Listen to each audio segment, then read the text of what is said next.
오늘 주시는 하나님 말씀 호세아서 8장입니다.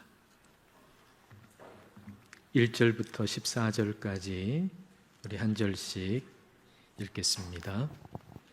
나팔을 내 입에 댈지어다. 원수가 독수리처럼 여호와의 집에 덮치리니 이는 그들이 내 언약을 어기며 내 율법을 범함이로다. 그들이 장차 내게 부르짖기를 나의 하나님이여 우리 이스라엘이 주를 아나이다 하리라. 이스라엘이 이미 선을 버렸으니 원수가 그를 따를 것이라. 그들이 왕들을 세웠으나 내게서 난 것이 아니며 그들이 지도자들을 세웠으나 내가 모르는 바이며 그들이 또 그 금으로 자기를 위하여 우상을 만들었나니 결국은 파괴되고 말리라. 사마리아여 내 송아지는 버려졌느니라. 내 진노가 무리를 향하여 타오르나니 그들이 어느 때에야 무죄하겠느냐. 이것은 이스라엘에게서 나고 장인이 만든 것이라. 참 신이 아니니 사마리아의 송아지가 산산조각이 나리라.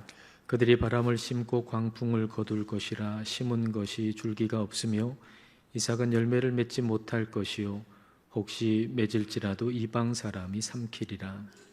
이스라엘은 이미 삼켜졌은즉 이제 여러 나라 가운데 있는 것이 즐겨 쓰지 아니하는 그릇 같도다. 그들이 홀로 떨어진 들나귀처럼 아수르로 갔고 에브라임이 값주고 사랑하는 자들을 얻었도다. 그들이 여러 나라에게 값을 주었을지라도 이제 내가 그들을 모으리니 그들은 지도자의 임금이 지어준 짐으로 말미암아 쇠하기 시작하리라. 에브라임은 죄를 위하여 제단을 많이 만들더니 그 제단이 그에게 범죄하게 하는 것이 되었도다. 내가 그를 위하여 내 율법을 망가지로 기록하였으나 그들은 이상한 것으로 여기도다. 그들이 내게 고기를 제물로 드리고 먹을지라도 여호와는 그것을 기뻐하지 아니하고 이제 그들의 죄악을 기억하여 그 죄를 벌하리니 그들은 애굽으로 다시 가리라. 이스라엘은 자기를 지으신 이를 잊어버리고 왕궁들을 세웠으며 유다는 견고한 성읍을 많이 쌓았으나 내가 그 성읍들에 불을 보내어 그 성들을 삼키게 하리라. 아멘. 오늘 본문 호세아서 8장을 여러분 읽으실 때 여러분의 감정을 불러일으키는 어떤 단어나 문장이 있으셨습니까? 저는 호세아서 8장을 읽을 때 어떤 슬픈 감정을 불러일으키는 구절이 있었는데 그것은 8절 말씀에 즐겨 쓰지 아니하는 그릇이라고 하는 구절이었습니다.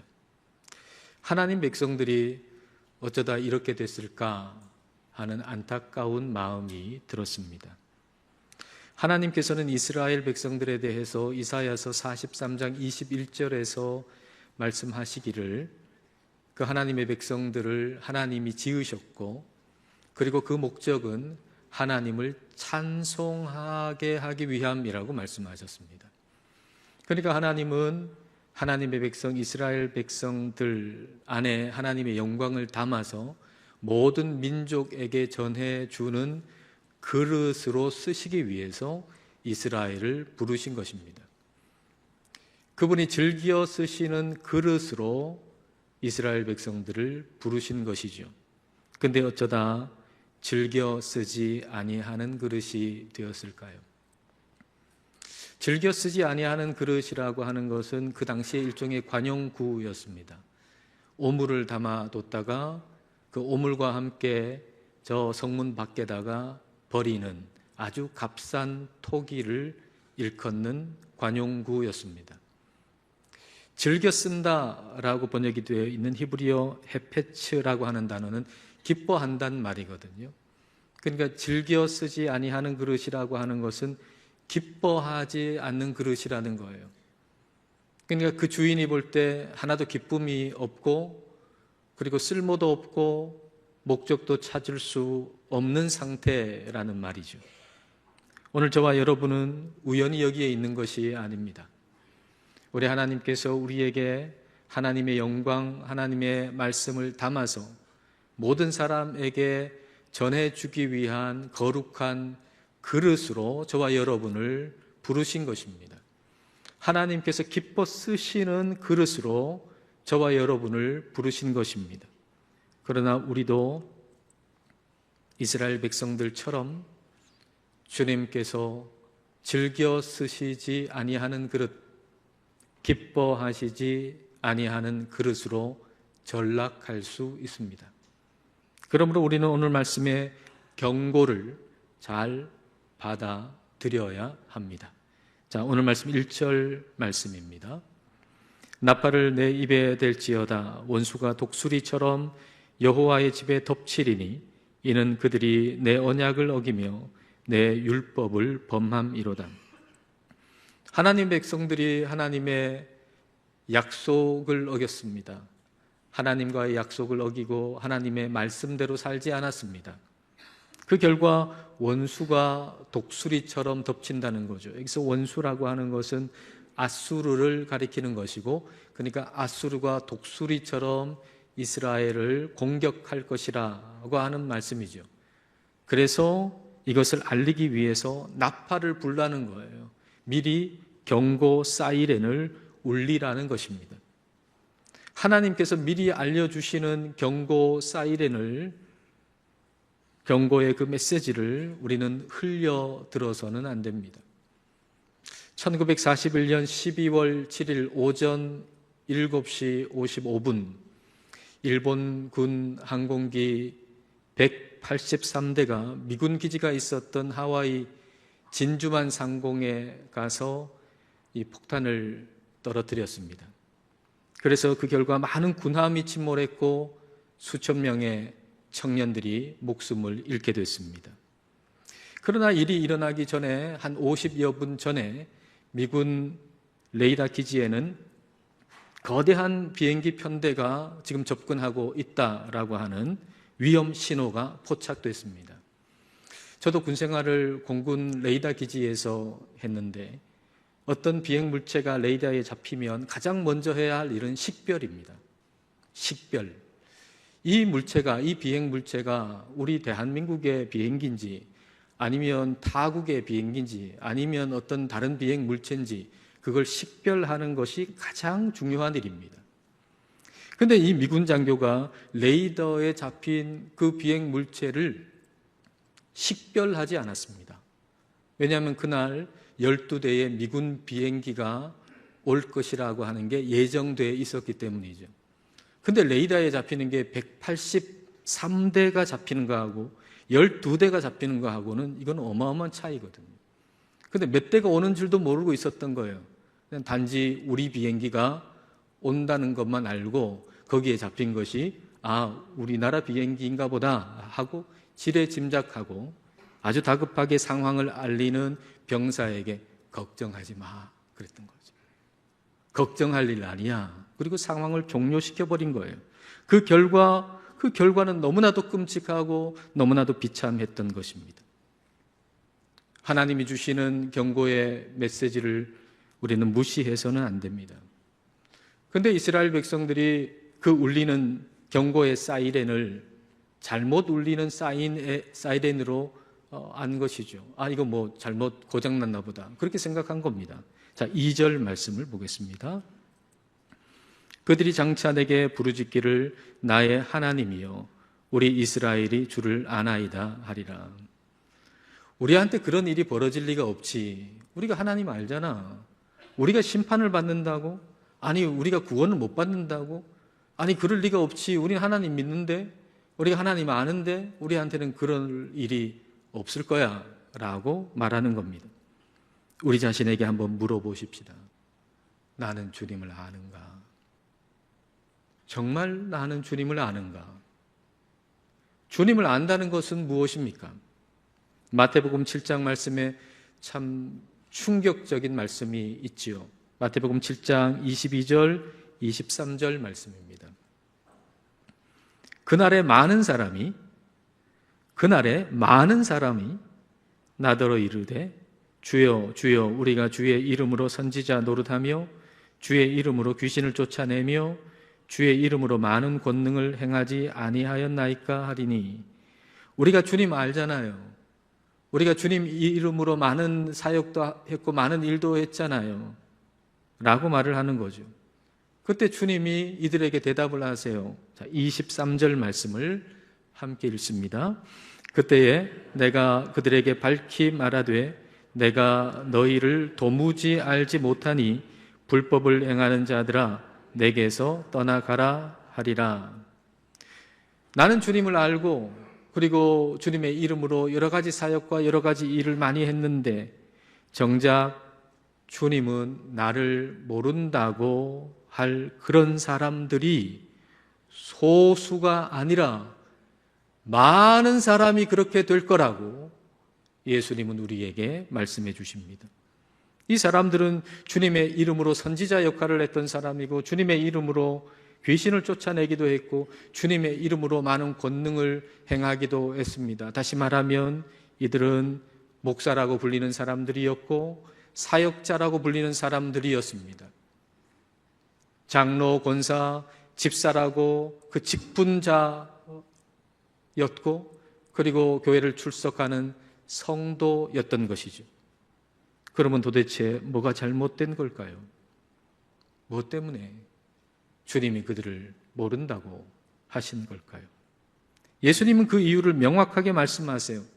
이 9절 앞뒤에 22절, 23절 그 앞뒤에 두 번씩이나 같은 말씀을 명확하게 우리에게 가르쳐주고 계세요.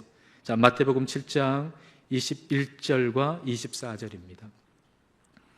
나더러 주여 주여 하는 자마다 다 천국에 들어갈 것이 아니요 다만 하늘에 계신 내 아버지의 뜻대로 행하는 자라야 들어가리라. 그러므로 누구든지 나의 이 말을 듣고 행하는 자는 그 집을 반석 위에 지은 지혜로운 사람 같으리니. 하나님을 아는 사람이 누구라는 겁니까? 하나님을 아는 사람은 하나님의 뜻대로 행하는 사람, 하나님의 말씀을 듣고 행하는 사람, 그 사람이 하나님을 아는 사람이라는 얘기죠.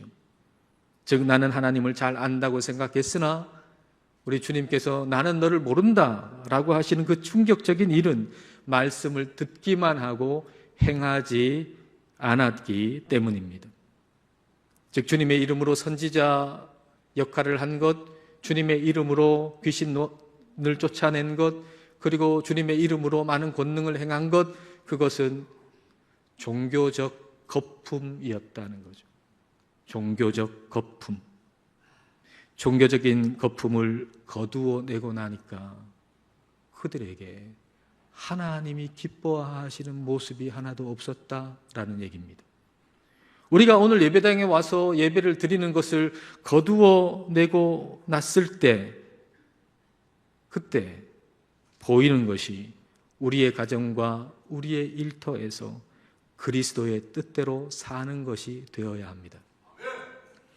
오늘 우리가 여기서 예배하고 봉사하는 것을 거두어내고 났을 때 우리의 삶의 자리에서 하나님의 뜻대로 살아가는 모습일 때 그때 오늘 우리가 여기서 드리는 예배는 종교적인 거품이 아니라 참된 예배가 될 수 있는 겁니다. 그러나 그렇지 않다면 이 예배는 종교적인 거품일 가능성이 높습니다. 이스라엘 백성들이 하나님께 드리는 예배는 종교적인 거품이었습니다. 자, 11절 말씀입니다. 에브라임은 죄를 위하여 제단을 많이 만들더니 그 제단이 그에게 범죄하게 하는 것이 되었도다.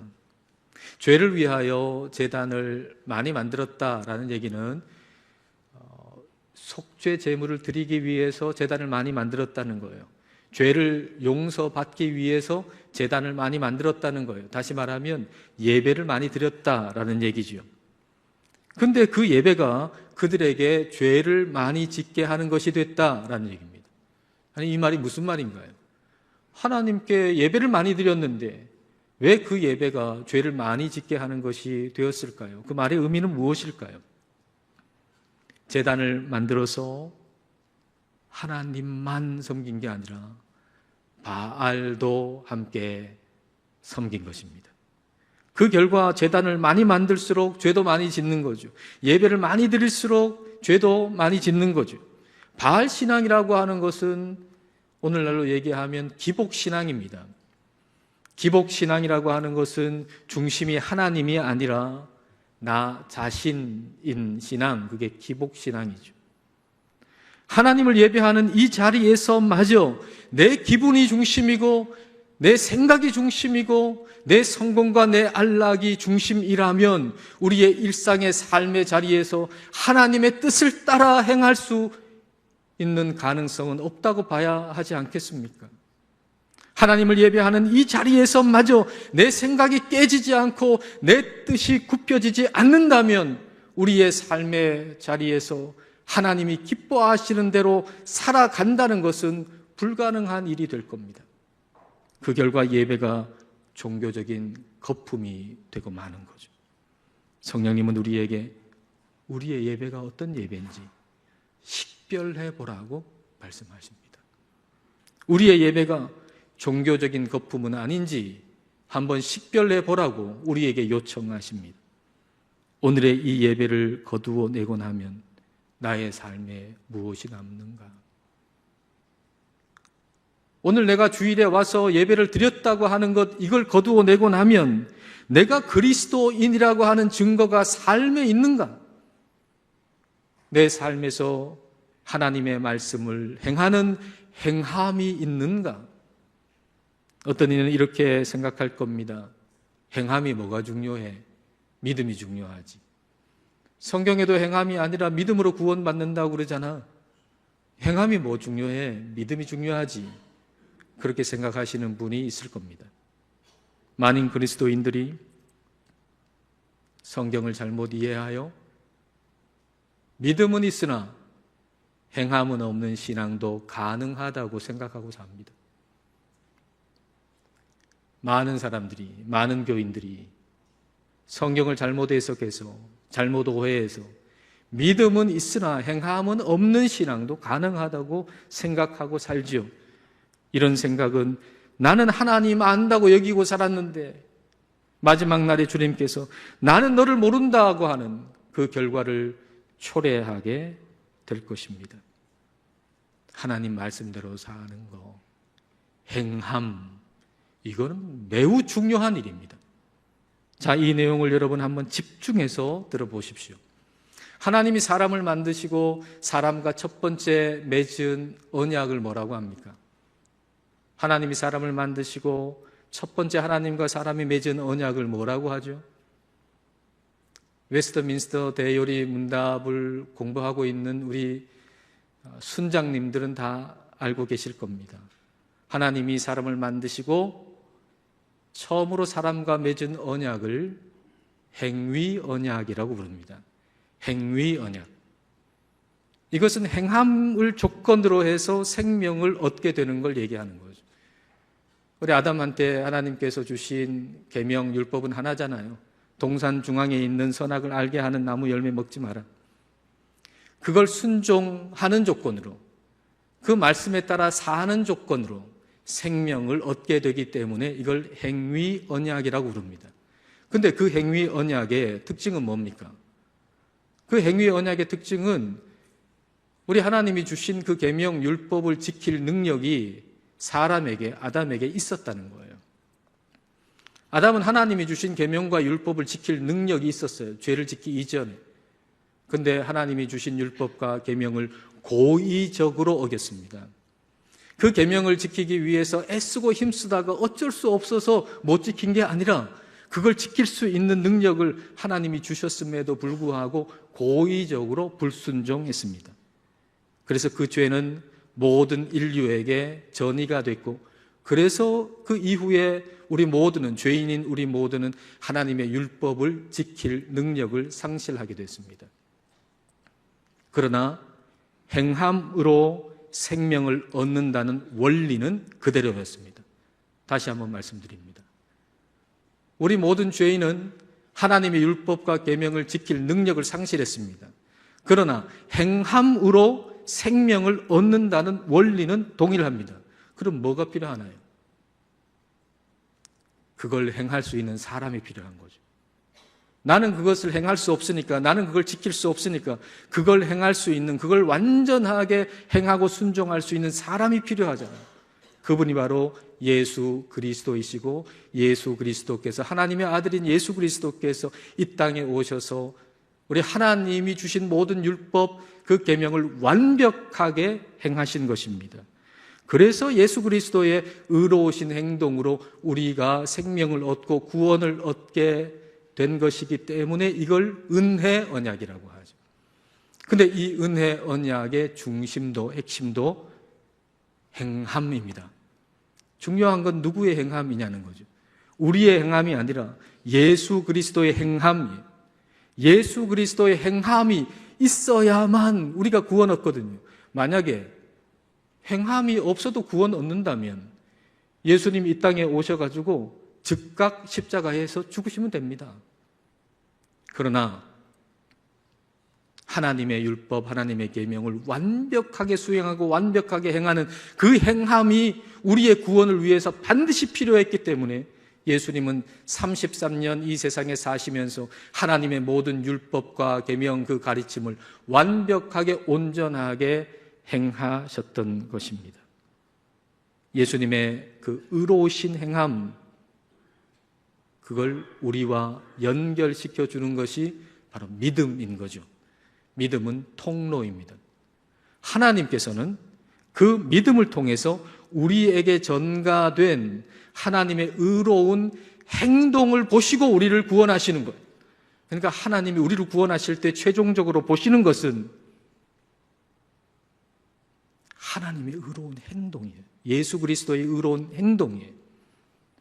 그렇기 때문에 예수님이 완벽하게 지키신 그 계명, 그 율법을 우리는 무시하거나 폐기해서는 안 됩니다.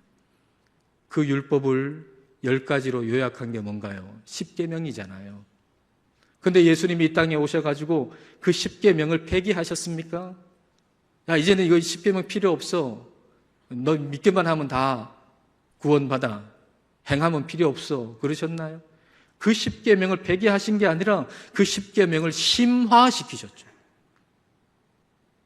살인하지 말라라고 10계명에 있는데 우리는 다른 사람 죽이지만 않으면 우리는 살인 안 했다라고 생각하지만 예수님은 그 계명을 심화시키셔서 다른 사람에게 욕을 하는 것도 살인하는 것이다 라고 말씀하셨죠. 그 심화된 하나님의 율법, 하나님의 계명을 우리 예수님께서 완벽하게 다 행하셨어요.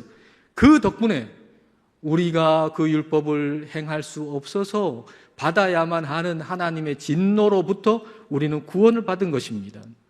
그래서 구원받은 사람은 하나님의 율법을 완전하게 행하신 예수님을 본받아서 그 율법을 지켜 살아가신 주님처럼 살아가기를 갈망하게 되는 거예요. 율법은 일종의 악보와 같은데 예수님이 그 악보를 완벽하게 연주하셨단 말이죠.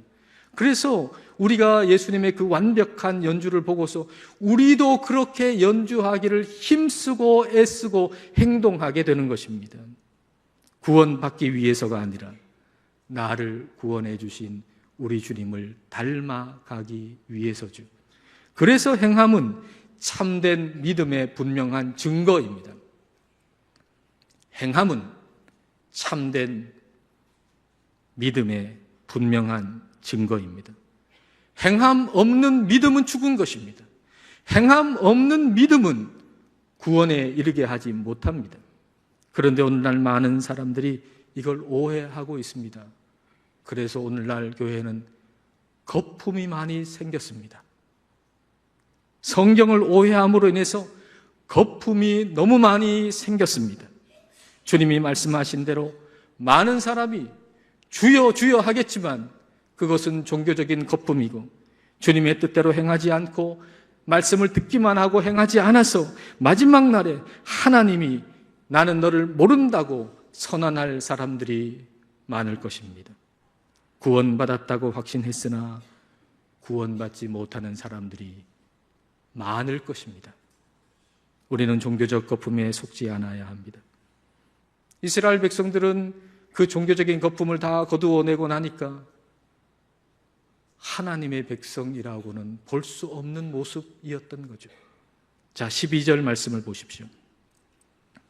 내가 그를 위하여 내 율법을 만 가지로 기록하였으나 그들은 이상한 것으로 여기도다. 하나님께서 하나님의 율법을 우리를 위해서 만 가지로 기록했다 그랬어요. 이 만 가지로 번역된 히브리어 리보라고 하는 단어는 단순히 숫자 만을 의미하는 것이 아니고 아주 셀 수 없이 많고 그리고 위대하고 존귀한 걸 얘기하는 거예요. 그러니까 하나님께서 하나님의 율법을 만 가지로 기록했다는 것은 하나님이 우리에게 주신 율법은 토라의 의미는 가르침이거든요. 그러니까 하나님의 율법, 하나님의 가르침, 하나님의 계명은 정말로 위대하고 귀하다는 거예요. 그 위대하고 귀한 말씀을 저와 여러분에게 주셨다는 거예요. 그런데 하나님의 백성들이 그 귀하고 위대하신 하나님의 말씀을 이상하게 여겼다는 거죠. 이상하다라고 번역된 히브리어 자르라고 하는 말은 낯선 것, 관계없는 것을 의미하는 단어예요. 그러니까 하나님의 말씀이 낯선 것이 되었다는 거죠. 하나님의 말씀이 나하고는 상관없는 것이 됐다는 거죠. 하나님의 말씀이 나에게 조금도 영향을 끼칠 수 없는 상태가 됐다는 거예요. 하나님께 그토록 예배를 많이 드리는데, 종교적인 생활을 많이 하는데 하나님의 말씀이 나한테는 조금도 영향력을 끼칠 수 없는 상태가 됐다는 거죠. 그들이 주님이 기뻐 쓰실 수 없는 그릇이 된 결정적인 이유예요. 이게 하나님의 말씀이 나를 조금도 바꾸지 못하는 거예요. 하나님의 말씀이 나를 조금도 바꾸지 못하는 거예요. 성령님은 오늘 우리에게 물으세요. 하나님의 말씀 때문에 포기한 것이 있는가? 하나님의 말씀 때문에 아무도 보지 않는 곳에서 은밀한 죄를 멈추고 있는가? 그 말씀 때문에 원망을 버리고 감사하는가? 그 말씀 때문에 복수를 버리고 용서하는가? 그 말씀으로 인해서 달라진 생각, 언어, 행동이 있는가? 하나님의 말씀이 내 안과 밖으로 계속해서 내게 영향을 끼칠 만큼 하나님의 말씀과 친밀한가? 성령님이 오늘 말씀을 통해 저와 여러분에게 묻고 계신 거예요. 우리가 주님이 기뻐 쓰시는 그릇이 되려면 주님의 말씀이 내게 낯선 것이 아니라 친밀한 것이 되어야 해요. 오늘 호세아서 말씀이 여러분에게 너무 낯설게 다가오지는 않습니까? 처음 읽어본 것처럼 주님께서 기뻐 쓰시는 그릇이 되려면 주님의 말씀이 낯선 것이 아니라 친밀한 것이 되어야 합니다. 주님의 말씀과 친밀해지려면 지금 친근해져 있는 세상 것들과는 낯설게 되어야 합니다. 주님의 말씀대로 사는 것이 이상한 게 아니고요. 이 세상적인 논리로 생각하고 사는 것이 이상하게 여겨져야 합니다. 말씀 없이 어떻게 살아? 기도 없이 어떻게 살아? 예배 없이 어떻게 살아? 하나님 없이 어떻게 살아? 하나님 없이 살아가는 그 삶의 모습이 이상하게 여겨져야 합니다. 오늘 우리가 하나님의 말씀과 친밀해지고 하나님의 말씀을 담은 그릇이 되고 그래서 하나님께서 즐겨 쓰시는, 기뻐 쓰시는 거룩한 그릇이 될 수 있기를 주님의 이름으로 축복합니다. 기도하시겠습니다. 이 시간 우리 기도하실 때 종교적인 거품을 걷어내게 해달라고 기도하십시다. 그래서 참된 믿음으로 그리스도의 의를 힘입어 주님을 더 닮아가기를 갈망하고 주님의 말씀을 듣고 행하는 자가 되게 해달라고 기도합시다. 주님의 말씀과 친밀해지고 그 말씀을 마음에 담아 하나님의 영광을 온 세상에 전하는 주님이 기뻐 쓰시는 거룩한 그릇이 되게 해달라고 이 시간 함께 기도하시겠습니다.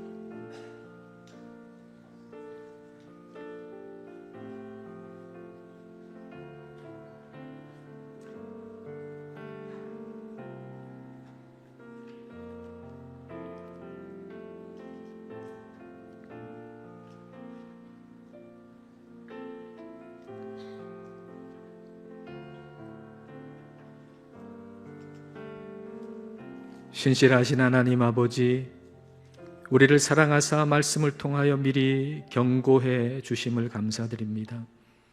우리 스스로 종교적 거품에 속아 영적 자만에 빠져 있지 않게 하옵소서. 성령 하나님, 성령님의 밝은 조명으로 우리를 비추어 주옵소서. 예배당에서 예배를 드리면서도 여전히 내 기분이 중심이고 내 생각이 중심이고 내 성공과 안락이 중심인 우리 자신의 모습을 보게 하옵소서. 하나님을 예배하는 이 자리에서마저 내 생각이 깨지지 않고 내 뜻을 굽히지 않는 우리 자신의 모습을 보게 하사 철저히 회개하게 하시고 모든 종교적인 거품은 걷어내고 그리스도의 의를 힘입어 우리의 가정과 일터에서 하나님의 뜻대로 살아가는 참된 순종과 행함이 있게 하옵소서. 주님, 주님의 그 귀하고 위대하신 말씀을 낯설게 여기며 그 말씀의 영향을 받지 않는 삶이 아니라 주님의 말씀을 마음에 담아 만나는 모든 사람들에게 주님의 영광을 전하는 주님께서 즐겨 쓰시는 그릇이 되게 하옵소서. 예수님 이름으로 기도드립니다. 아멘.